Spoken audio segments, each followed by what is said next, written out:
कोल्हापूरमधील अंबाबाईच्या चरणी 2 कोटींचं दान आलेलं आहे। 12 दानपेट्या भरून भाविकांनी हे दान अर्पण केल्याची माहिती आहे। उन्हाळी सुट्ट्या आहेत आणि या सुट्ट्यांमुळे अंबाबाईच्या दर्शनासाठी भाविक एकच गर्दी करतात।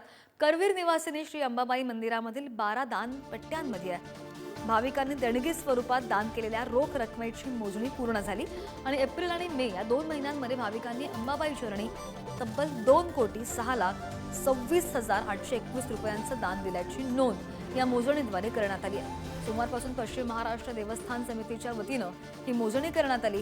3.5 शक्तिपीठांपैकी एक असलेल्या अंबाबाई मंदिरामध्ये नेहमीच गर्दी असते।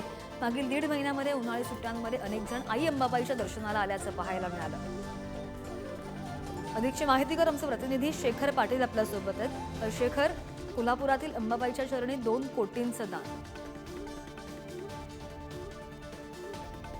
सोमवारपासून खरं तर ही मोजदाद सुरू होती आणि ज्यामध्ये एकूण 12 दानपेट्या मोजण्यात आल्या आणि त्या 12 दानपेट्यांमधून तब्बल 2 कोटींहून अधिकचं दान जे आहे ते त्या ठिकाणी पश्चिम महाराष्ट्र देवस्थान समितीनं जी माहिती दिलेली आहे त्यामध्ये दान दिल्याची माहिती समोर आली आहे। त्यामुळे निश्चितच आहे दरवर्षीच मोठ्या प्रमाणात आई अंबाबाईच्या दर्शनाला भाविक येत असतात।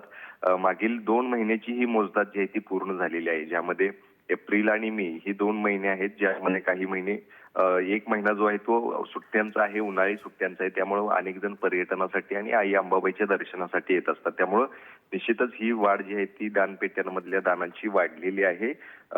एकीकडे ही दानपेट्यांमधली दान जे आहे ते वाढलं असलं तरी दुसरीकडे पावसामुळे मात्र याचा फटका जो आहे तो गेल्या 4 दिवसांपासून पर्यटनावरती बसलेला आहे।